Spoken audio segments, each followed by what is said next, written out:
C'est un petit village lové au bord de la Sarthe, situé à une trentaine de kilomètres d'Angers. Chefs-sur-Sarthe, commune d'à peine 1000 habitants, a été le théâtre d'une page tragique de l'histoire. Printemps 1944, la France est sous l'occupation. Ici, à Chef, des habitants s'engagent dans la résistance avant d'être déportés dans un camp de concentration. Ce week-end, les habitants du village ont replongé dans leur passé pour commémorer cette page de l'histoire.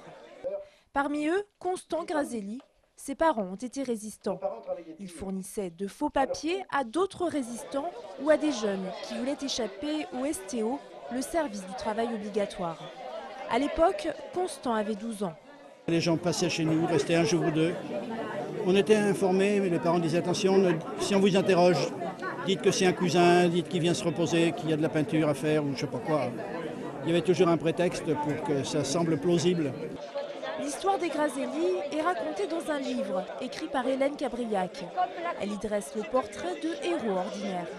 Ce que je me suis efforcée de mettre en évidence dans le livre, c'est que la résistance n'a pas été le fait de grands hommes comme Moulin, comme De Gaulle. Il a été le fait en réalité de la base, de ce qu'on appelait les braves gens, le peuple, qui au début n'a pas tout de suite compris ce qui arrivait, mais qui a très vite rué dans les brancards et qui s'est révolté dans l'anonymat.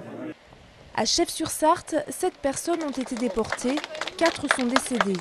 Par miracle, la mère de Constant est revenue du camp de concentration saine et sauve. Un arbre pour la paix a été planté ce week-end, une façon pour les jeunes générations de ne pas oublier cette partie de l'histoire.